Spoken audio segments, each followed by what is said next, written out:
Uh, so we'll finish all the material tomorrow. I won't give you any handouts today. You can have a little bit of a break. I think very good what he's saying about the stupa, about circumambulating the stupa. And then I used to tell people to do this in Kopan, also in Tashita. You go around, and as you're going around, you think of giving all the negative in the form of smoke.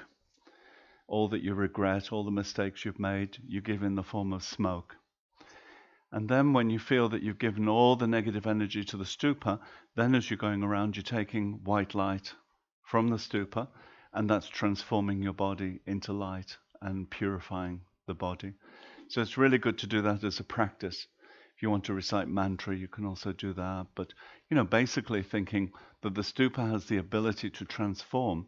So you're relying on the stupa, the representation of Buddha's body, speech, and mind, to take the negative and give you the positive. And then also look through all the material that you've received and think about it, think what you can do with it, how to put it into practice.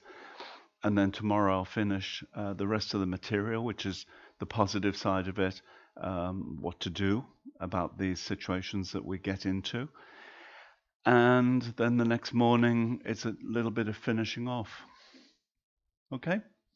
Tomorrow night will be a special night because of Lama Tsongkhapa and not Lama Tsongkhapa. Who's coming? Buddha. Like Father Christmas, Buddha's coming tomorrow night. Lama Tsongkhapa a little bit later. It's Lababduchen, which is when the Buddha went to the God realm to teach his mother, and then he came back from the God realm, and it's a sort of celebration day tomorrow. So a wheel turning day, a very powerful day, and we'll have a light offering, and I don't know what the cook can devise. Can he do better than today? I wonder. Really, I do wonder. He's probably on the internet right now looking up recipes. And if not, why not? Where is he? I ask myself, where is he? So, yeah. Oh, I see.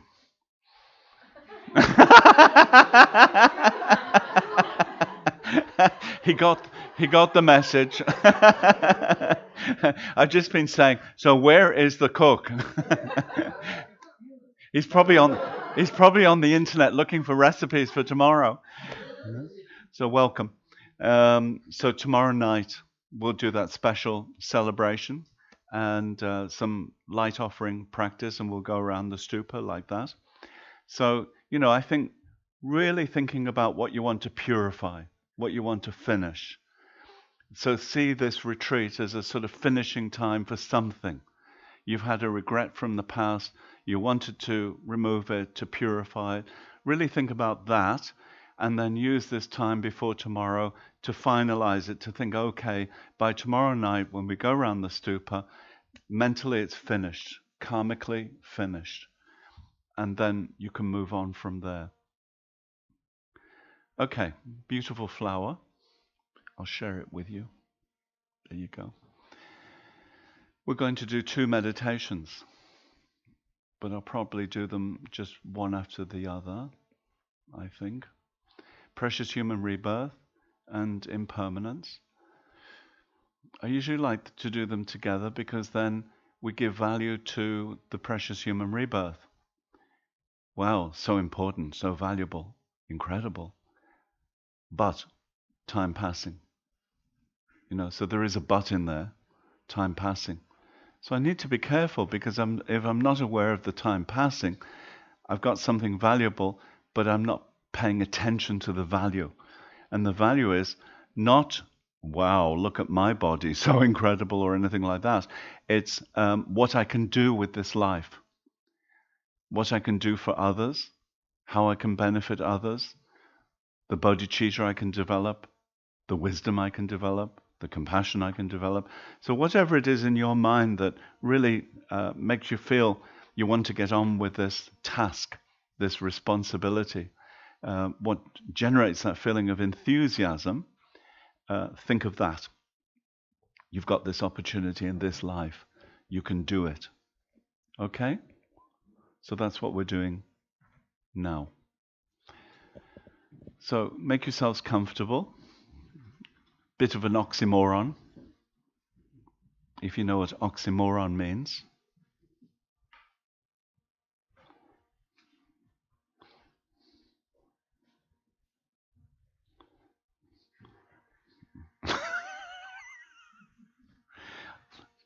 Oxymoron. Make yourself comfortable. I see that statue going one day. The main thing is when you're sitting that your back is fairly straight, but not overly straight. When we're talking about straight back, we don't mean we're in the army, the shoulders are back, you've overstretched it. Sitting comfortably, the energy should be able to move gently. The tongue is at the roof of the mouth, the top of the mouth. The jaw is closed, the mouth is closed, but not clenched. So be careful you're not holding negative energy in this area. Also, the shoulders, be careful you're not holding negative energy. And if you suspect you are, squeeze the shoulders and then drop them, letting go of the tension. What else? The eyes, if you can, half open. If you can't, closed. The hands, in this tradition, we put them in the lap. So the left hand supporting the right hand, female, wisdom supporting compassion, and the thumbs together so that you provide a focus for the energy below the navel, the energy coming in there and then coming up through the body. And the legs, if you have legs, do whatever you can with them. I have no suggestions at all. But, if you're sitting on the floor, not always easy for us sitting on the floor. So I find one leg in front of the other is more comfortable than trying to cross them or trying to do full lotus. People try, but it takes a long time. So find some comfortable way of sitting. And if you're in a chair, I think the main thing is that your feet are on the ground and then you've got that feeling of grounding. The good thing about sitting on the floor is that you get the feeling of grounding, of connecting with the earth. And then you go back to the breath. So then you take 3 deep breaths through your nose. Breathe all the way down into the nostril, through the nostrils, into the nostrils, all the way down, into the abdomen. Breathing in peace and breathing out thoughts.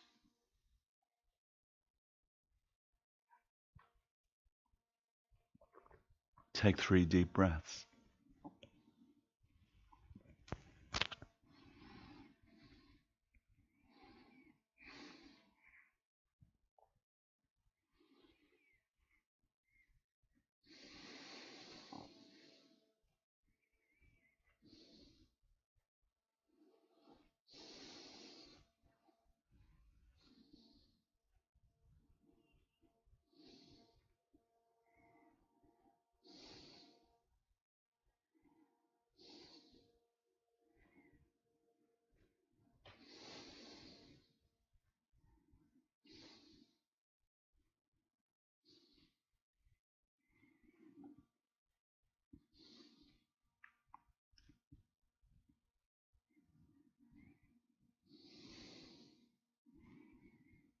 And we start the analytical meditation on precious human rebirth. What makes it precious?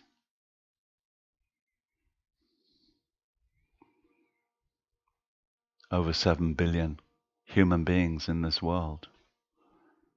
Not all of their lives are precious.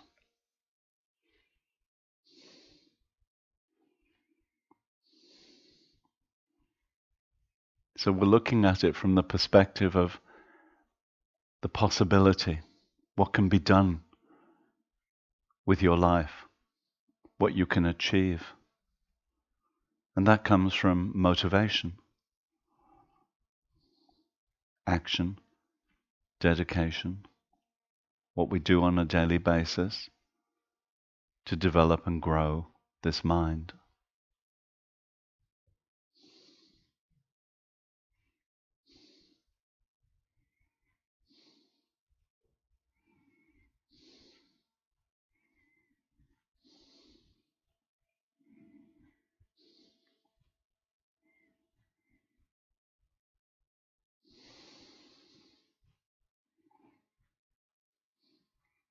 So when we look at our lives, we're not just surviving. Many people on this planet are just surviving, but we're not. We have fairly comfortable lives. We have food, water, shelter.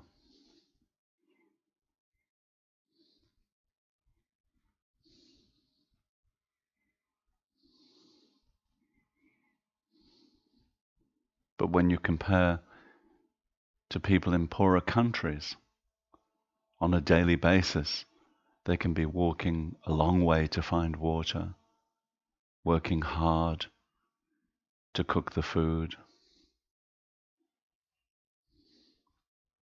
When it rains, the water comes through the roof.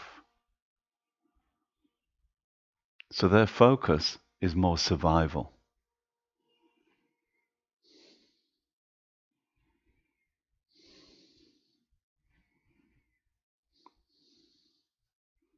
What's our focus? If we don't have one, it can just be shopping, cooking, cleaning, work, sleeping, exercise, films, TV, etc. Just day to day, going through the motions of living.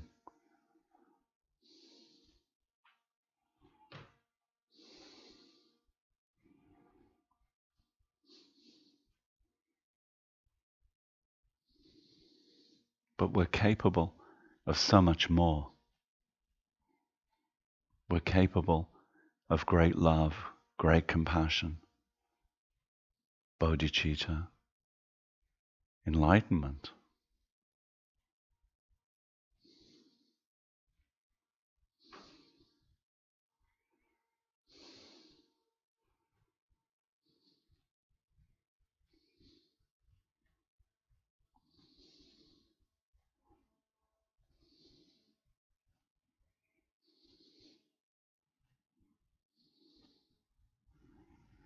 Our mind has all that potential.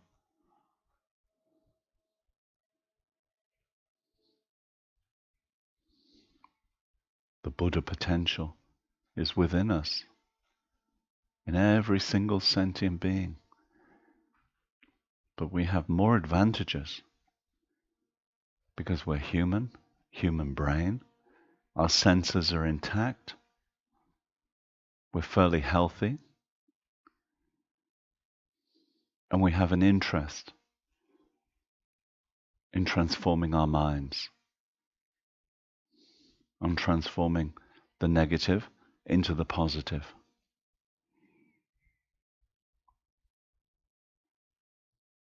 So then you rejoice.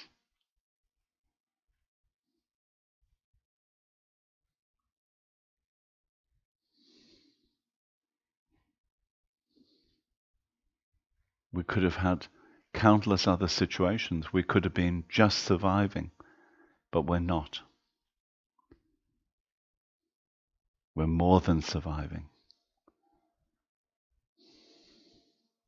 But unless we point our minds in the right direction, then just day by day, we can be going through the motions of eating, sleeping, working,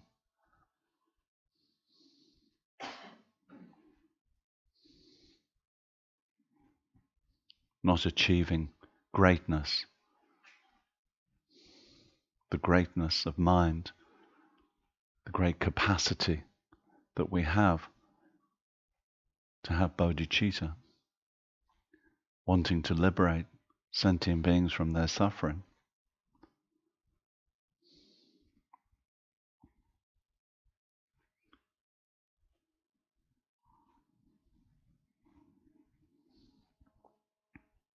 In order to liberate them, you need to liberate yourself.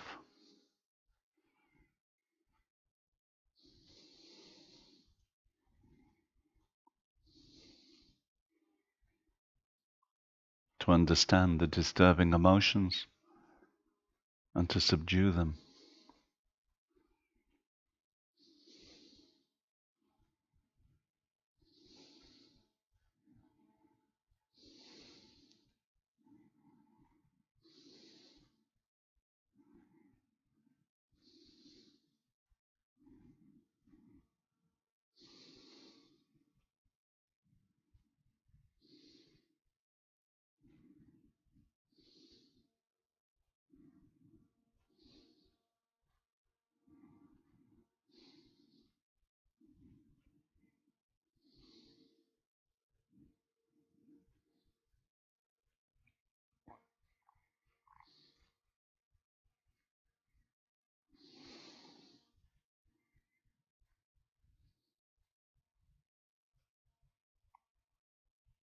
So in the past life, somebody created this karma that we're experiencing. We're experiencing the result. The good conditions, the human body.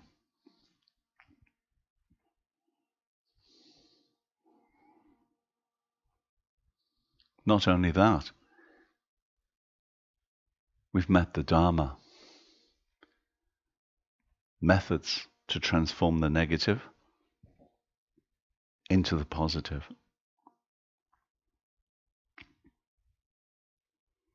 Not only that, we have a genuine interest to transform the mind. So we're so fortunate. Like finding a diamond or a lot of gold under the bed. But this is more important, more valuable. Because those jewels, that diamond,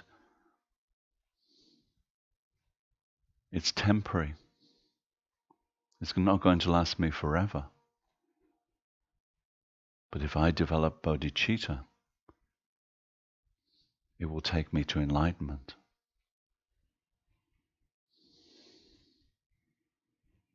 So I'm so fortunate.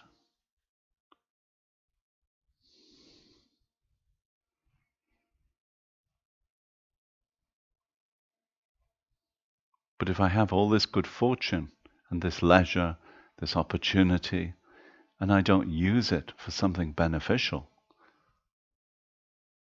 then it's as if we're throwing away our good fortune, our good karma.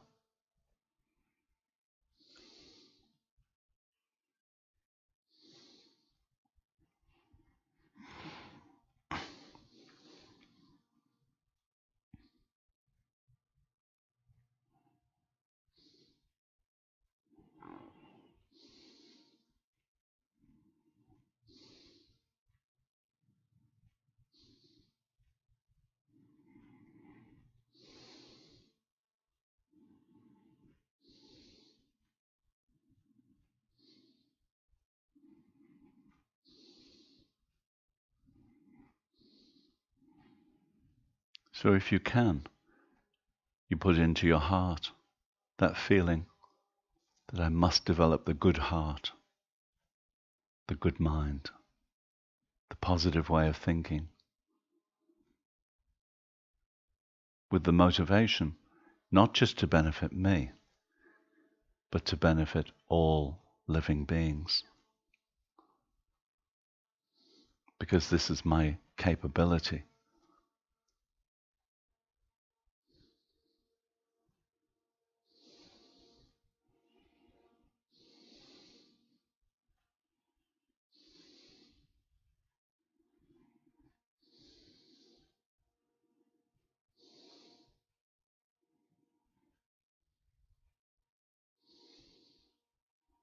And just sitting, breathing,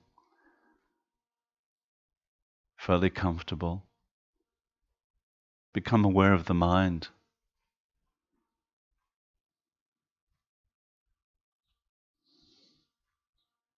The mind, beginningless, endless.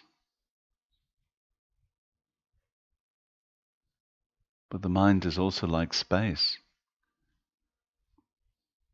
vast and spacious, without limitations. So who puts the limitations? Where do the limitations come from? My ego. I stop myself from achieving great things. I can dwell on the negative and create more negative. Or I could use my mind for the positive. That's my mind's nature.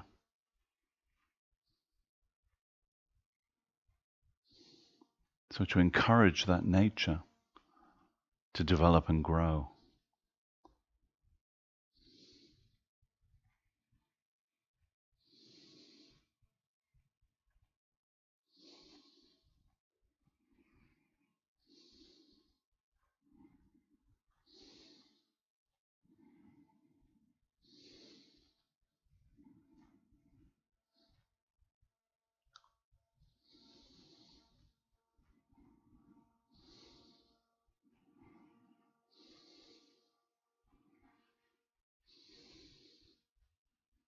And when we compare our capability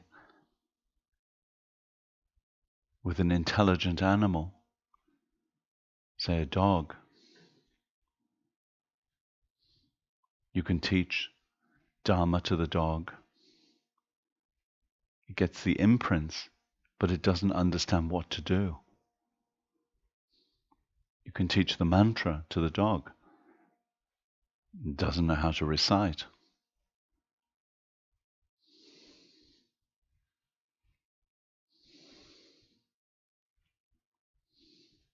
So when you compare, you look at our situation, the dog's situation, we're fortunate. We have good fortune. And we need to rejoice and feel so happy that all this positive karma came together into this human life with an interest in the Dharma.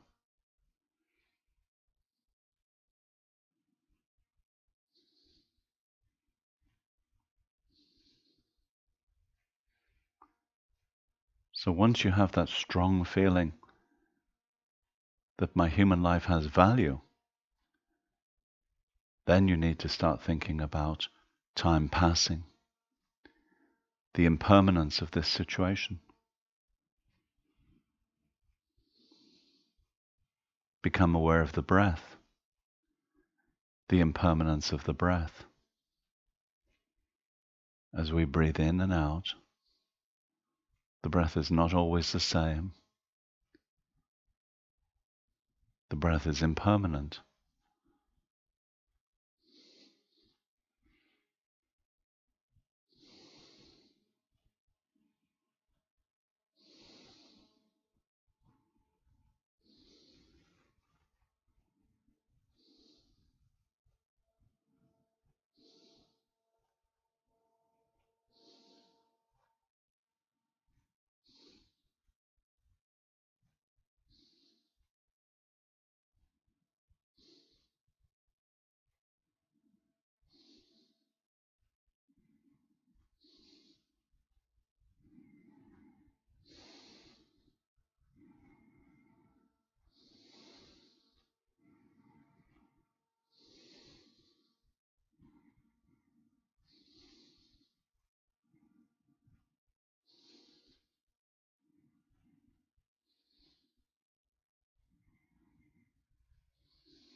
Sometimes as you breathe in, the breath is stronger in the left nostril, sometimes the right, sometimes it's balanced,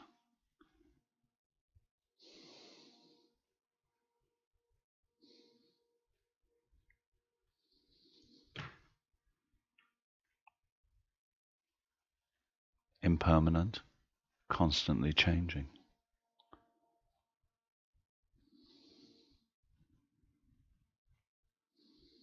And as you're breathing into the body, you become aware of the body.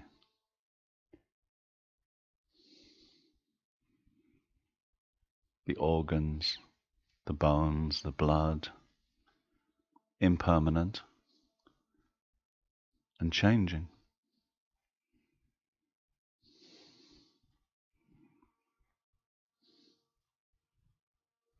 If you have balanced elements, we say we have good health. But the minute one element imbalances, we can become sick.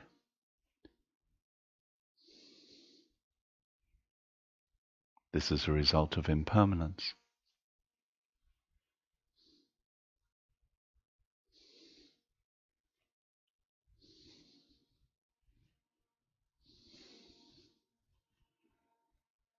And sometimes you can think very clearly. You know exactly what to do. Sometimes the mind seems very confused. This is impermanence.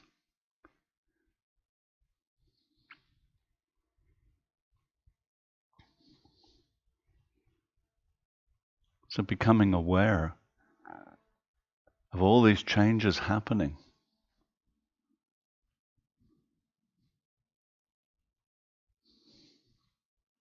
moment to moment, all the good qualities that we have are changing.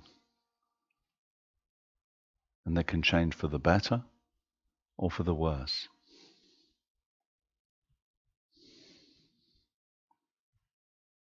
The health can become sickness, pain-free body can become body with pain, clear mind can become cloudy mind. So whatever benefits, whatever we have right now, we need to rejoice and feel happy.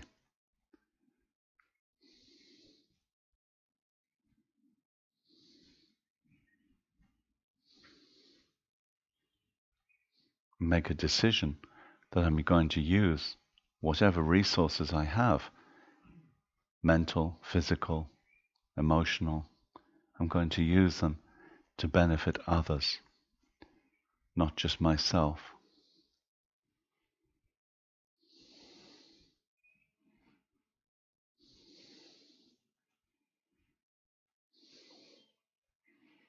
So my breath is for others.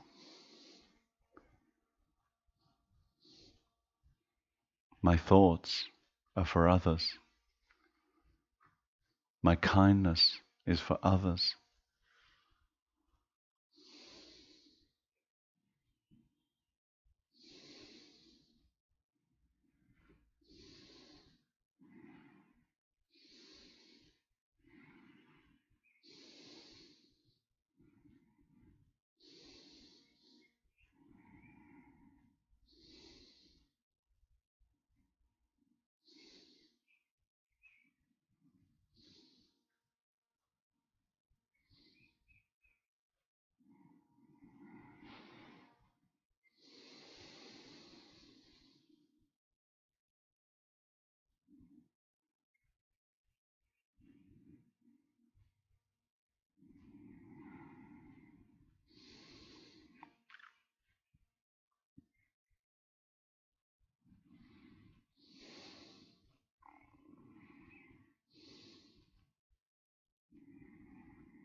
And when you open your heart,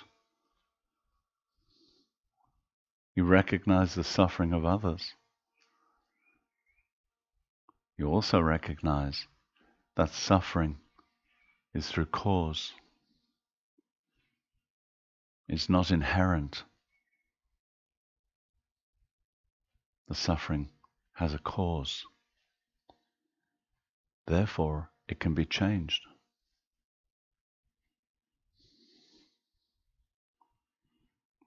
Then compassion arises. I want to help. I want to benefit.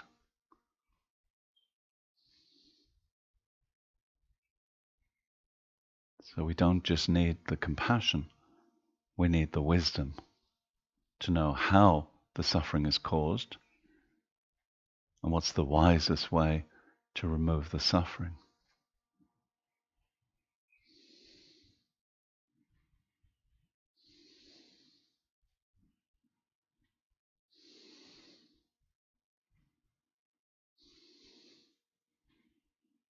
And as your wisdom, compassion mind goes out into this world,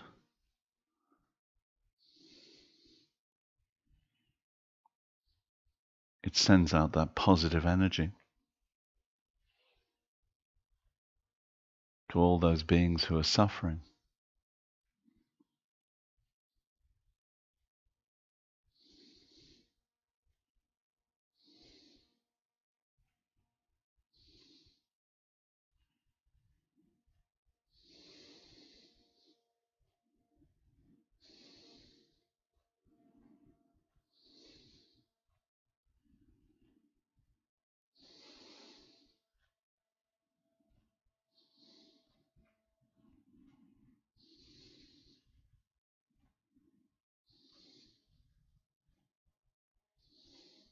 And you see the potential in every being for that suffering to be transformed into love and compassion.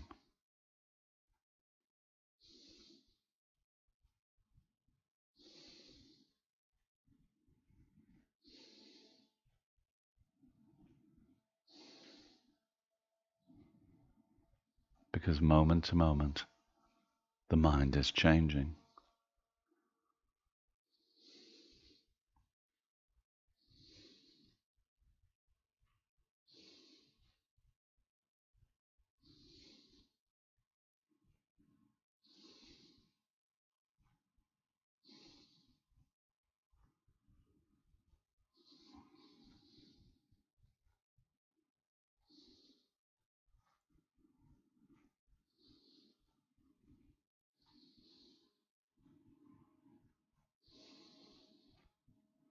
And then you come back to your present situation of sitting on the cushion and being aware of the mind, the thoughts passing through the mind, just observing the thoughts.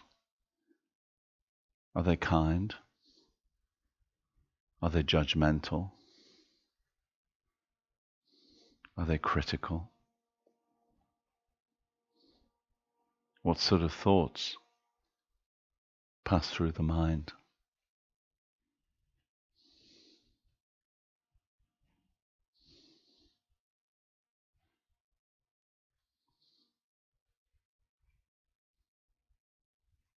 Then when we have negative thoughts, have we trained our mind to let them go? You check, is it true? This judgmental, critical mind, is it true? And if it's not, I let it go.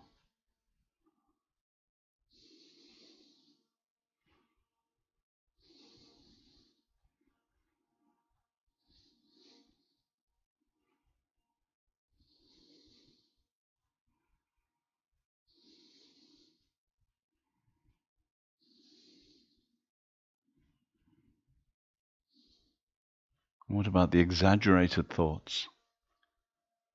I'm so incredible. I'm amazing. Is it true? If it's exaggerated, then you know.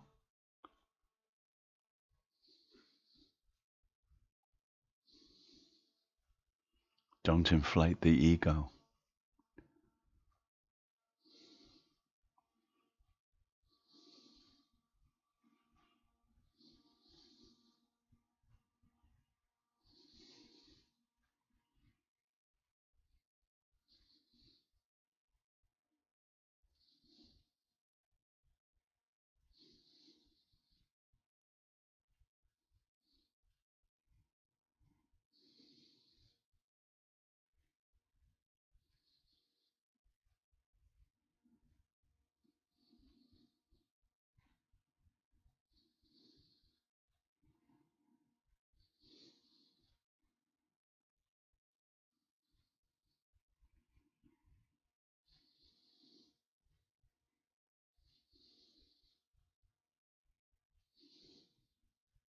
Whatever appears in the mind, breathe it out, let it go. If pain appears, breathe it out. If thoughts appear, breathe them out. Judgments, recriminations, whatever appears, you breathe it out, you let it go.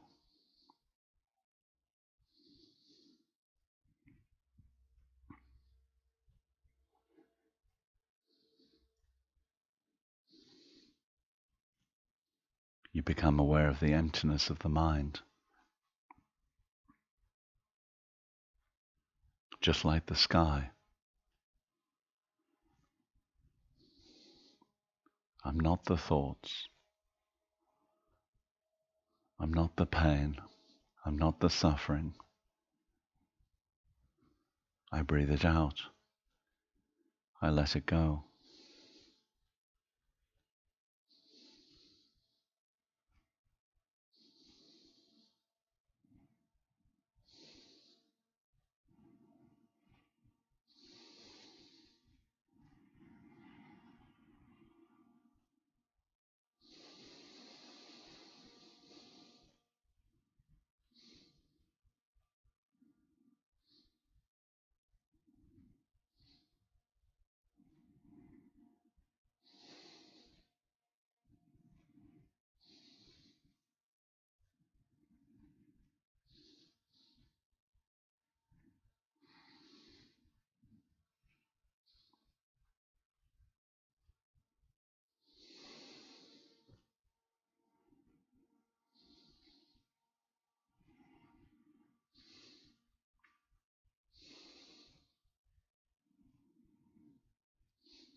Whatever appears to the mind, I breathe it out. I let it go.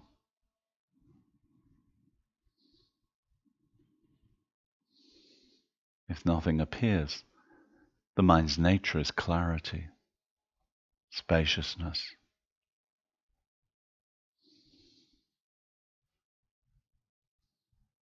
emptiness, bliss.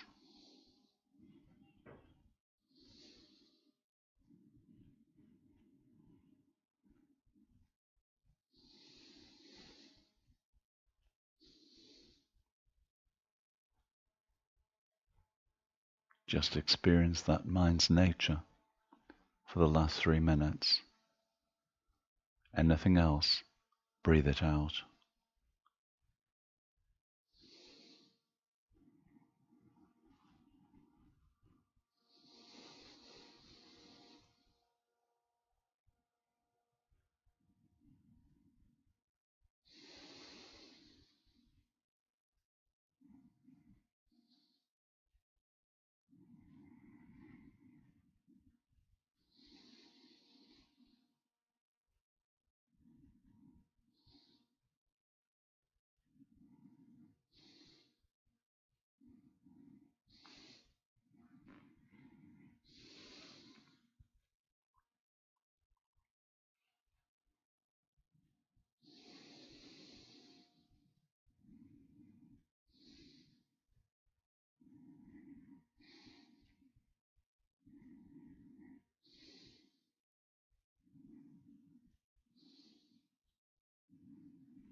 And then slowly bring your awareness back to the room we're sitting in,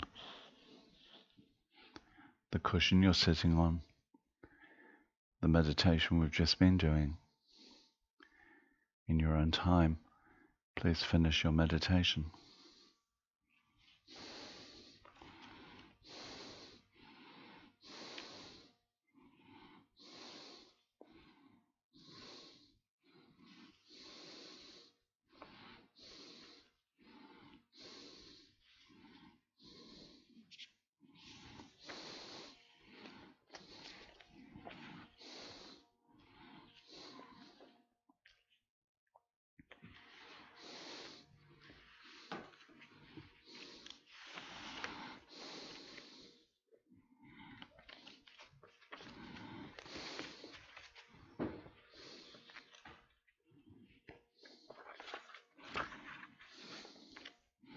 We're going to dedicate with Shantideva. There's some extra papers here from before.